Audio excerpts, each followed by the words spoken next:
Alright, what's happening, y'all? It's your boy Rico from Street Scores, and we're doing a film session today. We're going to take a look at the touchdown drives from the Commanders versus the Lions.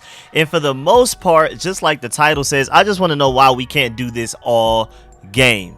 We're going to take a look at a lot of our positive plays and really just break down, like, we have mismatches all over the place with the receivers, with the running backs that can make plays out in space, these dual threat tight ends. Carson Wentz has the arm to get it to him, and granted, he is pretty inconsistent, but there's a reason he's top 8, top 5, top 3, and even number 1 in some statistical categories out of all quarterbacks in the NFL right now. And I feel like he's definitely good enough to where we could be a very explosive offense this year. Our defense needs to catch up, of course.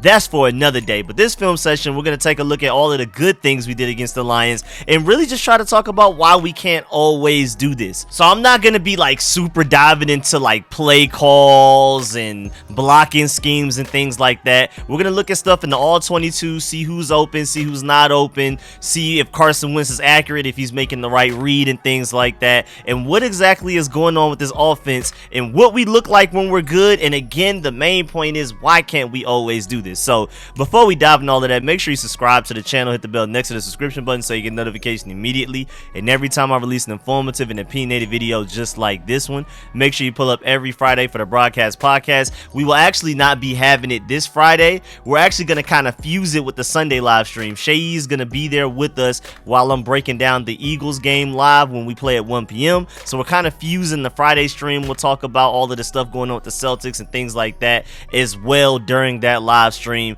So make sure y'all pull up every Sunday, of course, for the during the game live streams where I break down everything going live, including this upcoming game against the Eagles. And make sure you pull up after the game for the post game live stream, which I will more than likely be having on Mondays from now on. So during the game live stream Sunday, and then post game live stream with the call-in show where y'all call in on Monday evenings. But without further ado, let's get it.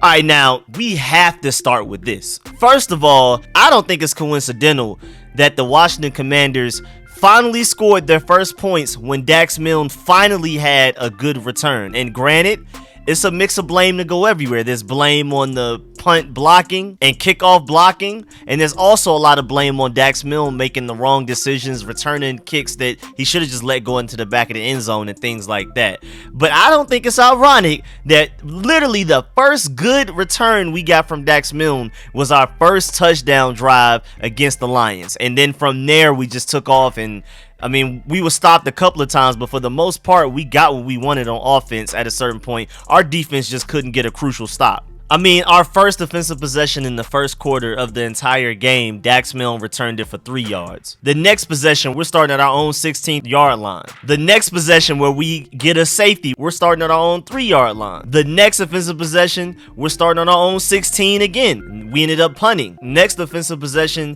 finally a touchback starting at our 25. The best field position we had all day up to that point led to a punt. Next possession, we started our own 27. That's not bad. That's better. Results in a punt. Next defensive possession, starting on our own 20. Not a good return. And then we head to halftime. And then immediately out of halftime, Dax Milne has this return for 33 yards to our own 36-yard line. The best field position that we started with all day by at least 9 yards. And I don't think it's a coincidence that we finally scored a touchdown. I don't think it's a coincidence at all that as soon as we finally get past the 30-yard line on an offensive possession, that we finally are able to move the ball. Now, granted, there's a lot of factors here, and there's a lot of changes that Scott Turner made, a lot of changes that the offense made overall, but I do not think there's a big coincidence that when we finally have a pretty good return, the only good return really of the day from Dax Milne and this kickoff blocking from the team, that we finally scored touchdowns. Now, let's look at the drive, and we're going to look at every play, even if it's not a positive play. All of these are touchdown drives. Right now, we have 3 receivers, 1 tight end, 1 running back, so 11 personnel. You got the tight end moving around a little bit. Then he starts off in the backfield in a weird formation. Nice little handoff to, I believe, Gibson. Nice little gain to get some things going. Not a big gain, but a nice little 4-yard gain to get things going, to get the drive going, to, take a little bit of pressure off of you. 2nd and 6 isn't as bad as 2nd and 10. Even though I prefer for us to throw on 1st down for sure. But, that's a decent gain to start off with. And then no huddle. Don't give the Lions any time to think. Again, 11 personnel, but Logan Thomas is pretty much just a slot receiver in this play. He's not near the offensive line. Jahan Dotson is outside of him, purely an outside receiver. Curtis Samuel has mostly been the slot receiver. Of course, Terry McLaurin has mostly been on the outside. But again, the advantage we have with this receiving group is that all 3 of those receivers can be slot, outside, XYZ, whatever. But typically, Jahan's been outside, Curtis Samuel's been inside in the slot, and Terry McLaurin's also been on the outside. And again, no huddle. 11 personnel again, but it's a slightly different situation. Instead of Logan Thomas being in the backfield, he's out as another slot receiver, essentially. Where he's lined up, you can tell he has no intentions of blocking. He's a full-blown receiver this play. And there's no pre-snap motion or nothing. Like, Lions, this is what we're doing. Come defend it. Jahan on the outside, the ball is going to him. Good release. Corner scared of him, so he didn't even press him. Didn't even try to get hands on him. And good separation by Jahan Dotson. Good leverage. Not a great ball from Carson Wentz, but good enough for Jahan Dotson to go up there and get it. Again, the separation created by Jahan Dotson. And I want to ask the question again. Why couldn't we do this all game? Of course, a lot of the problems was the offensive line holding up long enough for plays like this to develop. But Jahan Dotson one-on-one with anybody, even Jeffrey Okudah, I'm taking Jahan Dotson. But Jeffrey Okudah has to follow Terry McLaurin all day. And the Lions were without their other starting outside corner opposite of Jeffrey Okudah. So there was just no reason that Jahan Dotson wasn't open every play like this. Look at that. If Carson Wentz puts a better ball, maybe it's a touchdown. But either way, still a good play, and it's just like, why can't we do that all the time? Again, some more 11 personnel, but you notice, even though this is all the same drive, and it's 11 personnel every time, everybody just keeps moving around. Now, Logan Thomas is right here in line, like a step or two back. You have Curtis Samuel inside, Terry McLaurin outside out here, and Jahan Dotson on an island by himself over here, and Antonio Gibson in the backfield. And this is essentially like a weird single back formation, no more shotgun. And then you have Curtis Samuel motion over, which we do a lot, and that actually grabs the defense's attention quite a bit. 2 people really focused on Curtis Samuel right there. That's why Scott Turner does things like that. He has the pre-snap motion to kind of throw some people off him. You see the linebacker bite on it as well, and that usually opens things up for people. But hey, I'm just happy that there was nothing really there.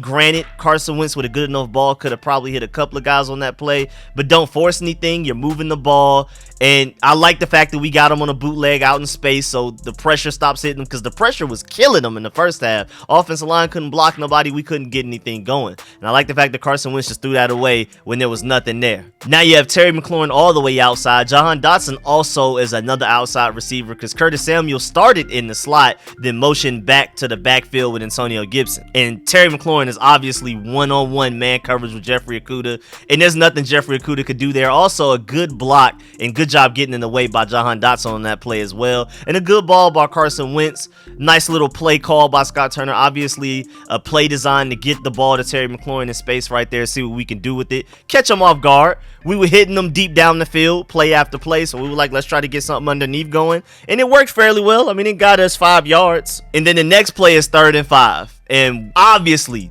passing the ball, unless we would have just handed off right here. Obviously passing the ball, and this is some of that Scott Turner creativity. Not necessarily always gonna work, not always the right answer. Terry McLaurin outside, Logan Thomas is your slot receiver, Jahan Dotson right outside of him, but this is Antonio Gibson out the widest on the right side. This is Curtis Samuel in the backfield as a running back. So this is just some Scott Turner creativity. I love this mismatch. You got to worry about Antonio Gibson on the outside like a receiver. You get a linebacker on Curtis Samuel, and look at that separation, and a great ball by Carson Wentz there, man. That's one of Carson Wentz's best throws of the game, and so far of the season, honestly. That's timing, that's accuracy. Any later, any shorter, any further, any earlier, that's probably not a touchdown. Also, shouts out to Curtis Samuel for making that catch with that hit. But again, Curtis Samuel versus a linebacker. Scott Turner wanted that. He got it, and it's a touchdown. Why can't we do this all the time? I say it again. And man, this drive results in a touchdown, but we start with terrible field position. Just let that go in the back of the end zone, my boy. Starting at the 6-yard line. Ugh. I guess he didn't want to risk it, but boy. All right, so first play of this drive, all kinds of mess going on. We're not even going to talk about it. I mean, Curtis Samuel going around as soon as the ball is hiked, and just all kinds of mess and confusion. Handoff to Antonio Gibson. Not much to get there. One of those plays where, again, Scott Turner's very creative. Sometimes he gets a little too cute, like this play where it doesn't really do anything, but at least it keeps the defense thinking, and this is probably like a chess match where we keep them thinking, and then we randomly explode and hit them for a big play later. And on this play, we have Jahan Dotson one-on-one with Jeffrey Okudah. Like I said, I don't care who's covering Jahan Dotson this game. He's open. I mean, look at that at the top of the screen.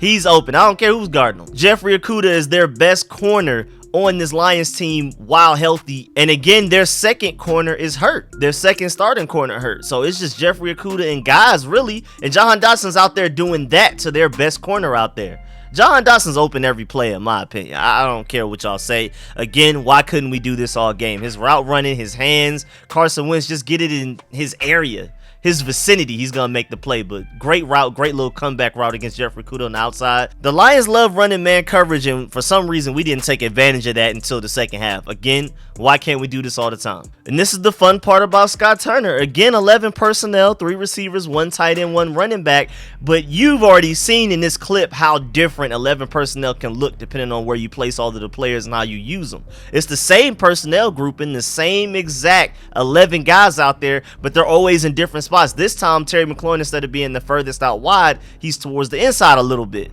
And I believe that's Curtis Samuel on his outside shoulder, Jahan Dotson at the top, Logan Thomas in the slot again. But even the fact that Jahan Dotson is this close to Logan Thomas instead of out a little bit wider, I mean, it's just, again, Scott Turner gets a little too cute sometimes, but sometimes he looks like a genius when things like this work out, because we've noticed Terry McLaurin has been against Jeffrey Okudah most of the game, except for really that play against Jahan Dotson when Jeffrey Okudah just got beat. And they're like, man, we haven't really targeted Terry McLaurin much this game yet. Let's go ahead and create a mismatch for him. And you have backup corners, you have guys outside of Jeffrey Okudah trying to keep up with Terry, and it's just really not fair. I mean, safety help, it doesn't matter. Terrible ball, honestly, by Carson Wentz. But then again, I mean, you can kind of see with everybody towards the inside of Terry McLaurin, from this view to the right of Terry McLaurin going to the left, he wanted to lead him that way so that there was no chance of an interception, but still, like a better placed ball and Terry McLaurin doesn't have to do all of that. Maybe he's going for a touchdown. I mean, he could have easily have ran past that safety right there. But again, Terry McLaurin, even 1-on-2, it's not fair. It's just like, why can't we do this all the time, man? Look at what Terry McLaurin does to this corner, man. I mean, look at that. And then back inside, and it's just not even fair. Look at that separation. Come on now. And then this next play, same thing, 11 personnel with the same exact people, but instead of out of the shotgun, it's out of single back. And this running play doesn't really go anywhere. It's well defended by the Lions right there. We just couldn't create a big enough hole for him to run through, honestly. I mean, let's look from this view to see if it's Antonio Gibson's fault in any way, or if it's just the offensive line. It's just, yeah, it just got beat. Who was that got beat like that? Nah, matter of fact, go back. Who got beat that bad? Was that Trey Turner? Trey Turner got beat that bad by a linebacker, just dipped under him? Oh, my Lord, man. See, this is why we do film sessions, man. We got to notice stuff like that. I didn't even notice that live, that Trey Turner, as a starting right guard in the NFL, got beat by a linebacker that bad. Antonio Gibson really had no chance there. That was the hole it looked like he was supposed to go through, but unfortunately, Trey Turner got beat by somebody half his size. But now this play is for Curtis Samuel. This is the Curtis Samuel show, this play, man. And again, 11 personnel, but it just looks completely different just based on how you have everybody. Single back formation, 2 plays in a row, but again, it looks completely different. Curtis Samuel with some pre-snap motion to throw the defense off a little bit. Again, also, a lot of that motion is really for Carson Wentz to see, like, okay, are they still in man coverage? We know the Lions are primarily a man coverage team. I mean, they literally ran man coverage more than any other team in the NFL in week 1 in their loss against the Eagles, which is kind of shocking because you would typically want to run zone. So when Jalen Hurts scrambles, you at least have some guys with some eyes on them. But the Lions said, forget it. We're going to run 70% man no matter what. And it looked like they did the same thing against us. And so this pre-snap motion by Curtis Samuel, surprisingly, I mean, even though we have a hat on a hat, and even when Curtis Samuel does some pre-snap motion, this is still technically a zone. But Curtis Samuel still finds a way to go underneath, get forgotten about completely. I mean, great play design by Scott Turner right here. Curtis Samuel was completely forgotten about on this play. And then just wide open, and I mean, Good enough throw from Carson Wentz. Got it there. Would prefer it there earlier, so maybe Curtis Samuel can get some yards after catch there, but they just lost him in the zone. I mean, he went underneath, kind of acted like nothing was going on. This linebacker's worried about Carson Wentz running the ball. I like the fact that Scott Turner, again, we were getting abused in the first half offensive line wise, so move the pocket for him. Get him outside of the pocket. Let him use his legs and find somebody open.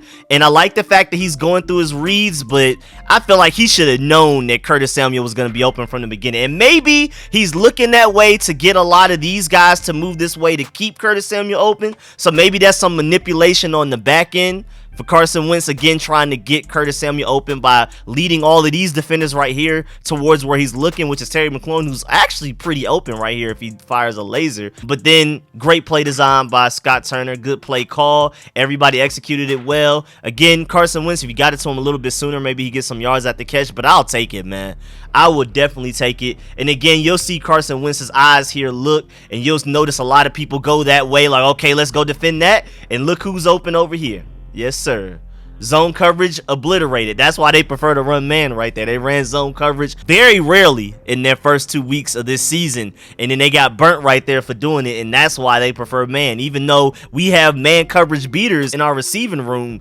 But I don't know what was going on in that first half, man, honestly. And then the next play, J.D. McKissic in the game this time, and I mean, it doesn't really go anywhere. He made some people miss. It made a little something out of nothing. Somehow gained 1 yard out of that play, even though it shouldn't have been 1 yard. You have John Bates in at tight end, which kind of shows the defense that we actually do for real plan on running the ball. Even though John Bates can catch, when you bring Logan Thomas out the game and put in John Bates, that does kind of telegraph that you plan on running the ball a little bit. And I'm surprised John Bates does a cut block right here. I thought he would just straight up block the guy. Because honestly, if he just straight up blocks the guy, maybe this goes for more yards and J.D. McKissic just has a one-on-one with the corner out there instead of that guy being right there present. But it is what it is, man. I'm surprised that we asked him to do that because John Bates is one of the best blocking tight ends in the NFL already. I'm surprised we're resorting to cut blocks like that. Just block that man one-on-one. J.D. McKissic probably gets more than that 1 yard out of that play if you're still blocking that guy and he's not the one making the tackle. And then the next play is a touchdown to Logan Thomas. Logan Thomas, again, basically is your slot receiver, even though everybody's pretty close to the line of scrimmage. Once again, 11 personnel out of shotgun, but it looks different almost every time we do it. Scott Turner's creativity.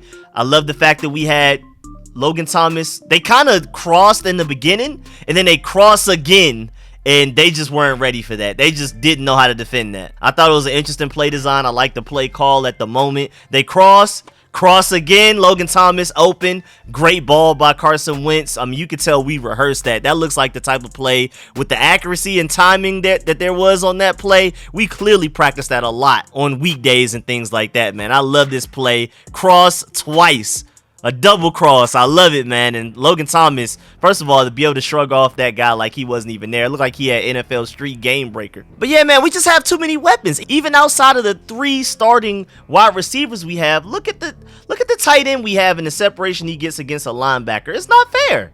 This is the same linebacker that just mutilated Trey Turner a few plays ago. And again, from this view, just so you can really see it, I love the play design. I love how Curtis Samuel sells the inside, then curls outside immediately to take all of those guys' attention. It kept the safety busy a little bit. Without Curtis Samuel running the route that he did and as well as he did, this safety easily could make the play on this ball. And it's probably an interception, but he's worried about Curtis Samuel, so he's late to getting to Logan Thomas. I love it. Man, we need to do this more often. Stuff like this. Why couldn't we do this at all in the first half? This looks like we can run this 10 times and it will work 9 times out of 10. Because if Logan Thomas isn't open, just throw it to Curtis Samuel on the fade route. And then this play just isn't fair, man. Jahan Dotson, and they're actually in zone coverage again, but it's too much confusion. And again, the reason I knew they were in zone coverage even before the ball was snapped was because Curtis Samuel pre-snap motion looks like man. Then when he's moving along the line, nobody follows him. They're pointing and they're trying to, communicate like, okay, you got that zone. You're responsible for him if he comes in your zone. So this shows this is zone coverage, but it doesn't matter because Jahan Dotson's too savvy. Little crossing route right there. Logan Thomas taking away 2 guys. And then Jahan Dotson, first of all, this guy was still worried about Logan Thomas because he was originally lined up against Logan Thomas So even though Logan Thomas is no longer in his zone, he had like a split second of, oh yeah, I'm responsible for this guy. Oh wait, he's going into their zone. I need to figure out who I'm covering. And by the time he finds out, it's too late. Jahan Dotson wide open, too easy. Great throw by Carson Wentz right there to get it there in time. Great play design by Scott Turner again. I'm not trying to just completely up Scott Turner because he had a lot of bad play calls this game, most notably the first half. But again, I'm looking at what worked, what was successful this game. And again, my question is, why can't we do this all the time, even outside of 2-point conversions? Again, move the pocket for Carson Wentz because they were getting crazy pressure on us. Get guys in favorable matchups where it's just unfair. They're going to be wide open and just get the ball to them. I just don't see why this is so hard for us to repeat constantly throughout an entire game. Where it was weird because against the Jaguars, we were good in the first and fourth quarter, but terrible in the middle. Against the Lions, we were terrible the first and second quarter, but good third and fourth. I just don't get it. Scott Turner, we need better and more consistency from you. Of course, we need more consistency from the players as well, but like, again, why can't we do this every drive, every game? Whew, and man, it's a Georgia Bulldog, so I got to look at it. But this is the play before we go to our next drive, our next scoring drive. And this is just shameful, bro. That's just, I know we're supposed to be looking at the offense in this film session. We're supposed to be looking at how we were successful. But I was just scrolling through, going to the next possession. And this is just embarrassing, man. First of all, somebody's supposed to be covering that guy. And this is like, golly, man. I know he's a Georgia Bulldog, but man, I know we great, but it's not that bad, bro. That's more so we were terrible than anything else, man. DeAndre Swift made a great play, but we got to be better, bro. And then here we go with Dax Milne. Just let that go ahead and go out the back of the end zone, but no, he thinks he's DeAndre Carter. Only gets the ball to the 17-yard line instead of the 25 if it would have been a touchback. Thanks a lot, Dax Milne. But either way, this ends up resulting in a 12-play, 83-yard touchdown drive. And so there's a lot of plays to analyze here. And I mean, we're just probably just going to go ahead and run through it live. Little play action out of the shotgun. Nice blitz pickup right there. And cool slight underthrow right there. Not too mad at it, but that was actually a pretty good blitz pickup by Antonio Gibson in the backfield. Another weird formation. John Bates in the backfield. Antonio Gibson, not the best blitz pickup, but that was pretty good. That's better than usual. He's improving, man. He's improving for sure. Wasn't like a huge linebacker that came down, but it was still pretty good. Next play, another play action. Get it out quick to a receiver on the screen game. They can't stop it. I don't know why we didn't abuse this more. Get the ball to Curtis Samuel. Let him do what he does out in space. We're faster and more athletic than their DBs and linebackers. We should have been doing this more often. And our offensive linemen know how to move out in space. I mean, granted, Andrew Norwell looked clumsy right there, but for the most part, we should be able to, win these mismatches when we're spreading the field out, working horizontally and vertically. Then a shotgun run up the middle when Antonio Gibson didn't go anywhere. Offensive line just didn't look ready. They have more bodies than we can block, so what can you do? Let me see if Antonio Gibson had anything to do. I mean, there's nothing he could really do there. There was a linebacker waiting on the outside even if he tried to cut it back. Nothing we could do. Just great run defense right there. Terry McLaurin on a little, pre-snap motion. Give him the ball. Oh, this is the 4th and 1 play. Oh, yeah, I love this play. 4th and 1, get the ball to Terry McLaurin outside.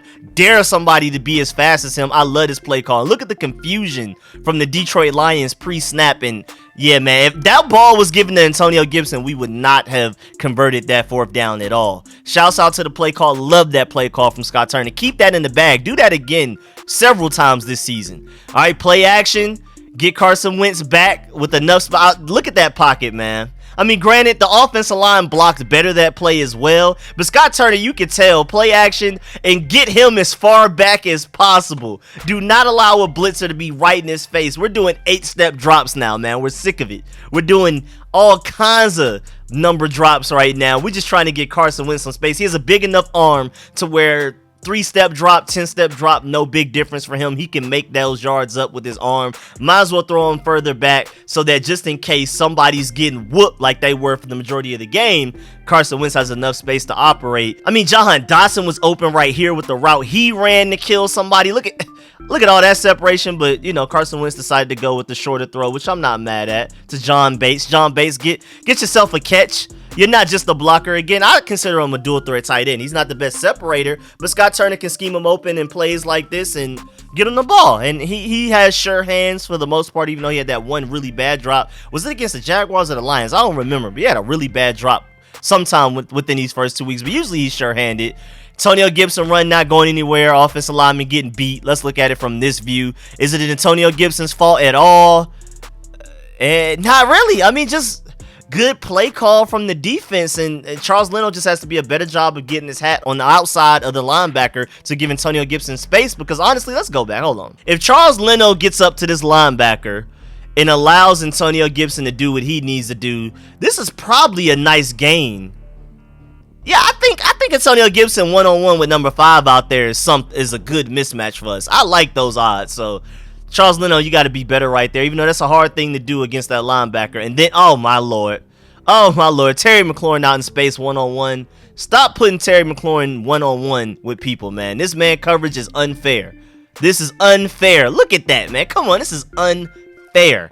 Again, I ask, why can't we do that all of the time? When we spread the ball out, when we have 5 receivers in the game, technically, I believe this may be Antonio Gibson and this may be Logan Thomas, but either way, we're just completely 5 wide. Even though technically they're not all receivers. Get guys out. I mean, look how open he is. Look how open this is. I mean, granted, he started to cut inside after the ball was already thrown and he noticed that Carson was getting rid of the ball. But guys are open, man. Let's start this back over. Let me see. Let me count how many guys are open at a certain point. Like, why can't we do this all the time? Let me see. Logan Thomas motions out at the last second. Then I believe, again, this is Antonio Gibson probably at the very last second. Let's see all of the people that are open, man. Jahan Dotson's open. Logan Thomas open underneath. I think this is Curtis Samuel open over the top, honestly. I think he was open even before Carson Wentz got rid of the ball. Let me look. Maybe I'm wrong. Again, these are film sessions. These are live reactions. So it's not like I sat here and prepared for hours before I recorded this. So I could be wrong on some things. Probably going to make some mistakes with certain things that I'm analyzing. But I think, no, Curtis Samuel's open even before that guy really gives up. I don't think he has the speed to keep up with Curtis Samuel. And again, Antonio Gibson on the last second motion, wide open underneath. And I'll take him even before the ball was delivered. Even if this guy's right here, I'll take Antonio Gibson one-on-one with all of this space against him. I think that's at least a first down, maybe more. So, but either way, Terry McLaurin, one-on-one beater. It's not fair. So, yeah, I don't even know why the Detroit Lions even. I may have to do another film session looking at the first half and see why we couldn't do this all the time. Because this just looks so easy and simple. And it just looks like we should be able to do this all the time against anybody. I just don't understand what was going on in the first half. Then this next play is designed to get Curtis Samuel the ball. Curtis Samuel inside, Jahan outside. I believe that's Logan Thomas inside, more like an inline tight end this time, and Terry McLaurin outside. But again, it's really weird to see how close everybody is. Even though we technically have 2 outside receivers, I mean, these guys are really close. Then I believe that's J.D. McKissic in the backfield with him. Either way, it's a running back. And then it's a nice little handoff to Curtis Samuel. Get him out in space. Carson Wentz with a good block. I remember this. Bro, Curtis Samuel out in space, bro. We're faster and more athletic than most defenses we're going to play against with this receiving group. Yep, it is J.D. McKissic. Give him the handoff. I love this play. Love the creativity from Scott Turner. Now, granted, if this guy would have made that tackle, we would have been extremely upset with Scott Turner with how well we were moving the ball, and to set us back like 10 plus yards after we were moving the ball so well, we would have been on Scott Turner's head. But when it works, he looks like a genius. Carson Wentz, decent block. I'm not mad at it. And hey, man, Curtis Samuel out in space with, I believe that's Trey Turner out in space blocking for him. I love it. And now, by this time, this drive has gone long enough to make the defense tired. Target J.D. McKissic out of the backfield. First of all, I don't know why we had 2 players in the same spot. If we didn't have Logan Thomas and J.D. McKissic in the same spot, maybe this is a touchdown. I don't know what happened there. Overall, good play design, good play call, but something went wrong there. Somebody's in the wrong spot, but either way, great ball by Carson Wentz to fit that in there, because that could have been picked off by a lesser armed quarterback. But either way, the defense is tired now. Get guys out in space and abuse them. Nice little single back, play action, decent protection. And then Antonio Gibson just has that ridiculous drop. And I remember this drive because I remember thinking, man, Antonio Gibson, get that right back. Don't lose confidence. Scott Turner, show trust in your player to get him the ball right back after he made a mistake. And that's exactly what we did, because immediately afterwards, we go right back to Antonio Gibson. Look at him out wide to start the play. Out wide, get him the ball. Look at that. Look at the respect a running back is getting pre-snap from DBs. These are NFL starting DBs, and look at the respect that Antonio Gibson is getting, man. This is why we need to create mismatches with him in the passing game, because DBs respect him like he's a receiver, and we need to take advantage of that. Even if you just do a chess match type of thing where you threaten to throw to Antonio Gibson, but you throw to somebody else, you go with somebody else, you call another play. But the fact that Antonio Gibson gets that type of respect shows you everything you need to know. And then the very next play, we give the ball to Antonio Gibson again. And again, I love that. Show that you have confidence in Antonio Gibson to make up for the mistake that he made. Antonio Gibson goes from dropping a wide open catch that could have possibly resulted in a touchdown. Who knows what would have happened afterwards. You give him the ball right afterwards, similar situation, not the exact same route, but a pass play. And then you give him the ball on goal and 1 to go, let him run it. I absolutely love the play call. And then I don't know what this was. Actually, let's analyze this. What happened here? Why was this so bad? Everybody's kind of locked up for the most part. I mean, yeah, it's too many guys in the same spot. Like, how are we doing this? Scott Turner, we got to work out some wrinkles in this offense. Just like that play earlier with J.D. McKissic and Logan Thomas were in the same spot. How do we have 3 guys in the same spot? We have all of this space to use. If we don't get somebody over here, man. I like the fact that we got Carson Wentz. We're moving the pocket again because we don't trust our offensive line in this game. But, like, what is this, man? And I honestly, even though it was an interception, I appreciate the fact that Carson Wentz at least threw it, because nothing makes me more mad than on last play of the game situations or 2-point conversions where you literally pretty much have nothing to lose. I mean, I just highly doubt they're going to return this to get their own 2 points. At least throw it. I hate on 2-point conversions where we throw it to the dirt or we throw it out of bounds. Nothing makes me more mad than Kirk Cousins used to do it. I believe Alex Smith may have done it sometimes. Like, just 2-point conversion, pretty much for the most part nothing to lose, and you just throw it to the dirt. That used to upset me so much. Now granted, that was a bad throw, but at least it was a throw to a human being, man. I hate when we throw it out of bounds on a 2-point conversion, man. Can't stand that unless that's like literally the play call before the play. Like Ron Rivera's like, man, just throw it out of bounds, we're gonna go for 2 next time anyway type of thing. But for the most part, when it's last play of the game with 2 seconds left, we're down 6 points, at least throw it to a human being, man. Man, that's always been a pet peeve of mine. Now let's go to the next drive. Here we go with Dax Milne tripping again. Just let that go into the end zone, my boy. You don't have it. You're not that guy. He almost got back to the 25, so I can't be too mad. But you are not that guy, bro. Let that go into the end zone. We'll be all right, man. We'll be all right with starting with the 25, man. You are not explosive enough. And our special teams blocking isn't good enough. I mean, look at somebody right there getting ran over. Come on, man. You're not that guy. Was that Milo Eifler getting ran over like that? Who was that? Now, this is a really fun drive because this is our final scoring drive, but it's also our longest drive as far as plays go. 14 plays.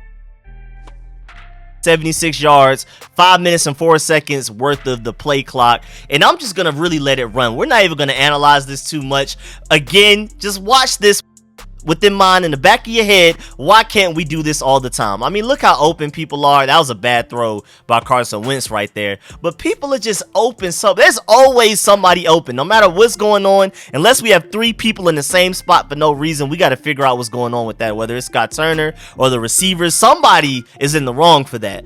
We got to fix those. But either way, other than that, somebody's open every play. It's up to Carson Wentz to find them. It's up to Scott Turner to give, Carson Wentz to scheme it up to where Carson Wentz should know who's going to be open pre-snap. But even if he's not Carson Wentz, you're a professional, you're a veteran, you should be able to find the guy out of the way. And usually there's more than one guy open per play, so really just let those guys ball out. I like the idea of getting J.D. McKissic out in space right there with the little shotgun handoff. Shotgun handoffs make me nervous, but advanced statistics show that they typically work out very well. I remember seeing a statistic somewhere that in goal line situations like 4th and 1, 3rd and 1, things like that, people score more running touchdowns out of shotgun than they do in any other formation. It's actually really crazy. But again, guys wide open, of course. Again, Curtis Samuel, get him out in space is not fair.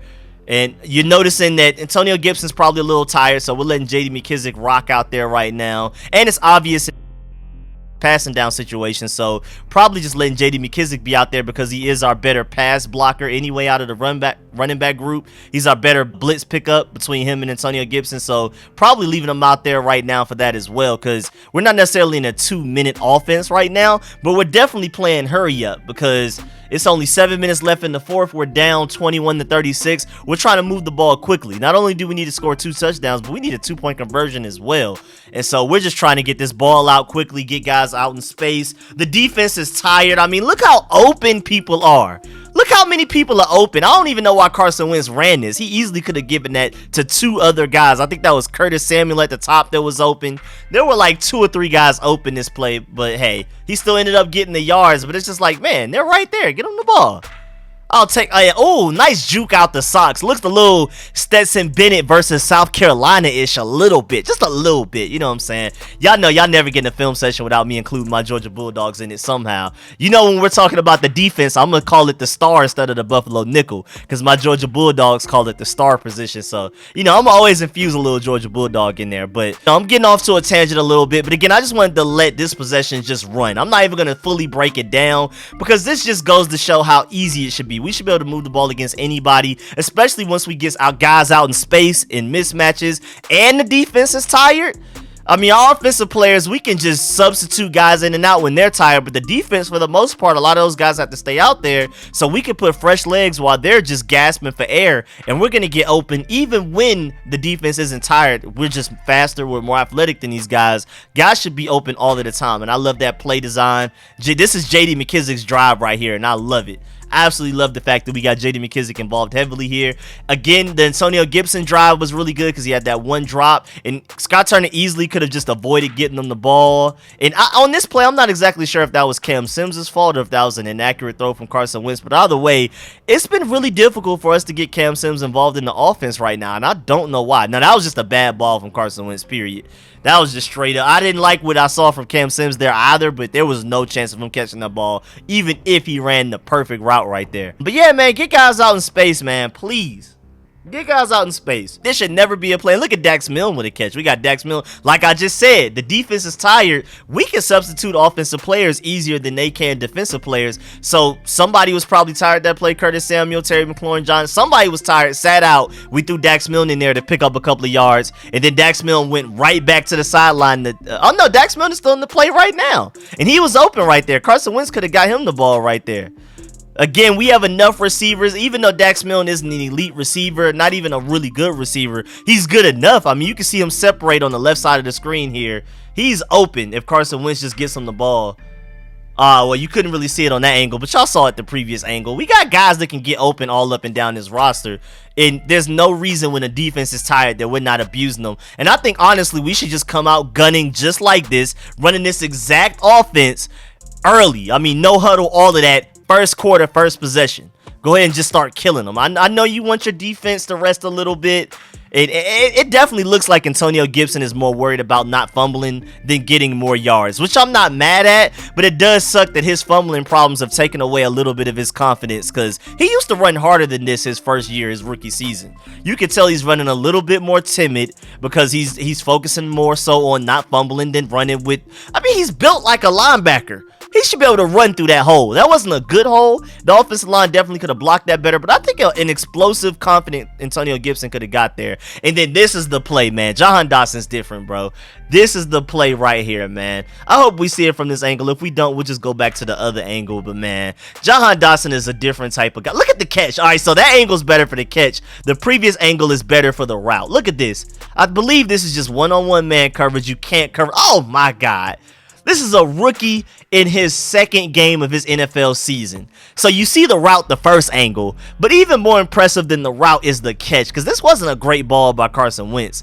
It was thrown behind and everything. And look how fast. I think the most impressive part was how fast this happened. Look how fast Carson Wentz gets rid of this ball. How quickly Jahan Dotson has to turn around and immediately put his hands up there. That man looks like Spider-Man reflexes on that play. I mean, again, just look at it live. Look how quick this is that Jahan Dotson has to quickly turn around, adjust, and make the contested catch. Come on now. Carson Wentz, bad ball, but hey, it was up there enough because Jahan Dotson, Terry McLaurin, and Curtis Samuel are good contested catch makers. So when in doubt, if you just get it in their hemisphere, they're going to come down with it. And so I'll at least take that. I love the fact that even though Carson Wentz is known for being inaccurate, at the very least, at the very best, inconsistent with this accuracy, we have guys that as long as you throw it in their relative area, they're going to come down with it. I absolutely love that. I mean, for example, a couple of Curtis Samuel catches today, that one big Terry play for like 40 yards to the right side of the field that we discussed earlier, where it was not a great ball from Carson Wentz, but Terry McLaurin found a way to come down with it.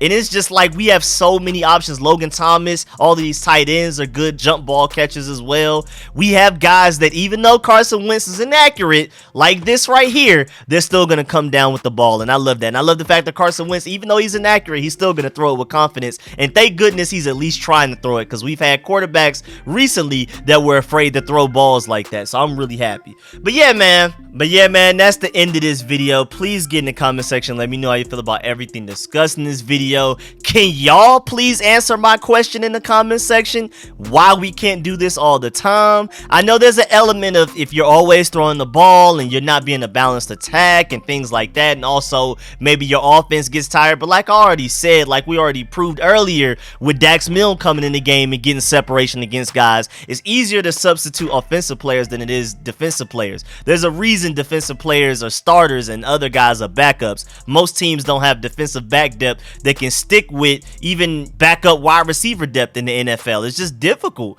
And so when the defense is tired, and maybe we're a little tired, I don't care. Bring in fresh legs and abuse that tired defense. I feel like we need to do this. At least try it for one game. If it doesn't work, it doesn't work. And what do you have to lose against the Eagles, who are obviously the better team going into this matchup? Let's just go ahead and spread the ball out. Let's score points early. Let's get guys out in space and abuse that Eagles secondary and the Eagles defense overall, and get these guys tired early. Get these guys huffing and puffing by the end of the first quarter, and that should open things up for the entire offense, including the run game, man. Let's just spread the ball out. Again, my question is, why can't we do this all the time? I'm trying to think of some rebuttals, again, like being tired, not being a balanced offensive attack with running the ball and passing the ball, things like that.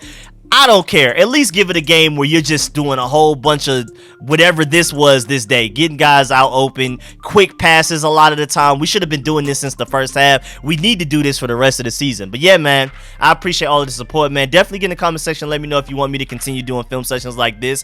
I do want to eventually do some individual film sessions, but I prefer to do some analysis of like drives like this and things like that. So let me know if y'all like this as well. And of course, I appreciate all of the support, man. Shouts out to all of my sponsors, especially my Pro Bowl sponsors, whose name you see scrolling on the screen right now. I'm gonna catch y'all later.